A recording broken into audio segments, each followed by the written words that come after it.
Por cuestión de audio, ¿nos podrías dar tu nombre y tu cargo? Ya, mi nombre es Luis Jorge Álvarez Lozano. Soy profesor de algunas universidades en la Ciudad de México, la UPN, en la UVM, y estoy terminando un postdoctorado en la Universidad Autónoma Metropolitana, Unidad Xochimilco. Además de un libro muy importante que es El Mundo Sin Trabajo, donde pues, participan contigo los escritores más importantes del mundo en este tema, ¿no? Sí, ese libro es el resultado de una investigación que realizamos hace unos años en Costa Rica, en el Departamento Ecuménico de Investigaciones. Y bueno, ahí publicamos un ensayo colectivo con otros autores como Jeremy Rifkin, Ulrich Beck, Amartya Sen y un grupo alemán de análisis que se llamaba Grupo Crisis. Tu punto de vista, para ti como sociólogo, como escritor y como estudioso precisamente de los fenómenos del trabajo, ¿qué opinión tienes de la relación laboral, sobre todo del trabajador aquí en México? Bien, bueno, soy economista y estudié algo de filosofía política. En mi opinión, la cuestión de la relación laboral es clave en el mundo contemporáneo, en el sentido de, como lo mencionaba hace rato en una conferencia, en este mundo del siglo XXI rige el principio del que no trabaja no come. O sea, el trabajo es no solo necesario para la producción de la riqueza, sino que también el trabajo es un medio distributivo de la riqueza. Entonces tenemos el caso de que hay gente que trabaja en cuestiones, por ejemplo, financieras, un director de finanzas, un director de mercadotecnia, con altos ingresos en una transnacional, ganando 50, 100 veces el salario mínimo. Y con esos altos ingresos, debido a que son útiles, rentables sus funciones a las corporaciones. En cambio tenemos por el otro lado trabajadores necesarios, por ejemplo en el campo, en el ámbito de la industria, que ganan 1 o 2 salarios mínimos en promedio, y aun cuando producen bienes básicos para la población mexicana, pues terminan con esos salarios. ¿Por qué? Pues porque sus productos, su producción no es rentable, digámoslo así, para las corporaciones. Entonces como que tenemos dos mundos en uno solo, gente que tiene altos ingresos y gente que tiene muy bajos. Más allá de la gente que tiene altos salarios porque trabaja en el sector público o de los que son dueños de empresas, etcétera, ¿no? En pocas palabras, ¿quién determina los sueldos y salarios? Pues el mercado, ¿no? O sea, dice esta función tiene que ser bien remuneradas, pues se les paga. Si el mercado dice a un campesino que siembra maíz no se le puede pagar más, pues no, se acabó. El problema es más profundo. ¿A qué me refiero? A nivel mundial hay una tendencia a desplazar al ser humano, a la fuerza de trabajo, por las máquinas. Es un desarrollo tecnológico que lleva a un desempleo tecnológico. En las economías más industrializadas y también en las economías menos industrializadas.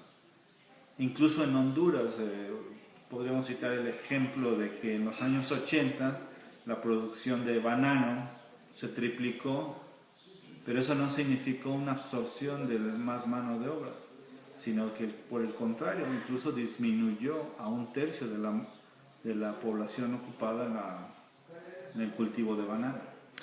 Entonces no solo son las potencias, Estados Unidos, Japón, Alemania, sino en lo que se podría llamar tercer mundo, como se llamaba antes, ¿no? Tercer mundo.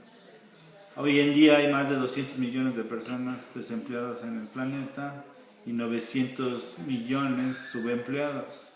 En el país, prácticamente 60% de la gente que se dice ocupada, o que el INEGI dice ocupada, lo hace en el sector informal, ¿no? O sea, si nos pusiéramos estrictos, la pregunta sería, ¿la economía formal en México es capaz de absorber a esos 23 millones que laboran más o menos en la economía informal?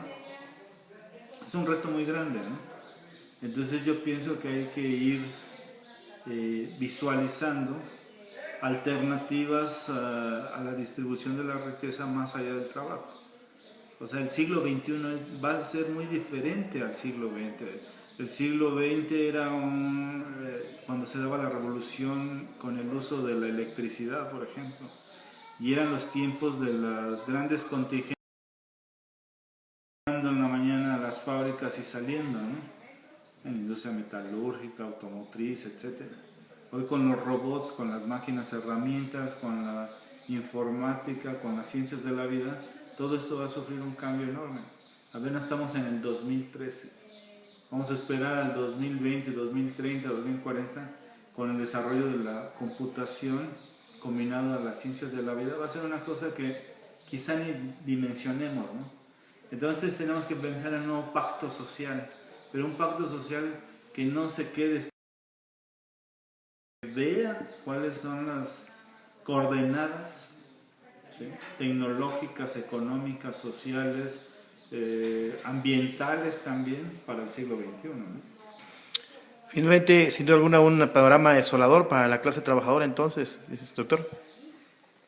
Claro, lo que pasa es que no obstante lo que he dicho, hoy en día en el sistema económico la clase trabajadora sigue siendo lo que en términos económicos de la economía política se dice una clase trabajadora explotada, ¿no? En el sentido de que no le corresponde el producto de su trabajo, ¿no?, en su totalidad. Entonces no desaparece el sistema capitalista de explotación, o sea, sigue existiendo explotación. Es una paradoja, ¿no? Los contingentes que están trabajando son muy explotados y hay otros contingentes muy amplios que son excluidos, o sea, porque el sistema de producción así lo dicta, ¿no? O sea, se requiere menos mano de obra, pero la que está ocupada tiene que ser explotada. ¿Y esto por qué? Pues porque hay una competitividad a nivel internacional. Las industrias, las empresas transnacionales mexicanas o transnacionales asentadas en suelo mexicano tienen que ser, digámoslo así, competitivas frente a las empresas francesas, canadienses, japonesas, chinas, etc.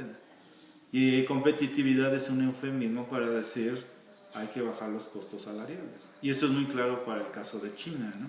O sea, China absorbió gran cantidad de la producción manufacturera del mundo en las décadas pasadas por su bajo costo laboral.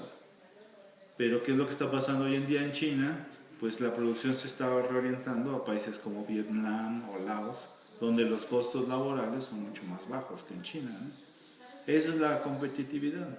Pero para la vida de los trabajadores, estamos hablando de seres humanos, eso es una explotación, son sueldos que no alcanzan a reproducir dignamente como ser humano su vida, ¿no? Entonces el panorama es desalentador porque desafortunadamente el proceso de llamado globalización de los mercados continúa, ¿no? Entonces mientras no se tenga una alternativa desde una política de Estado de mantener una cierta distancia o control de esos procesos de apertura de mercados, los más afectados van a ser los débiles, ¿no?, que es parte de la clase trabajadora. Gracias, doctor. De nada, con mucho gusto.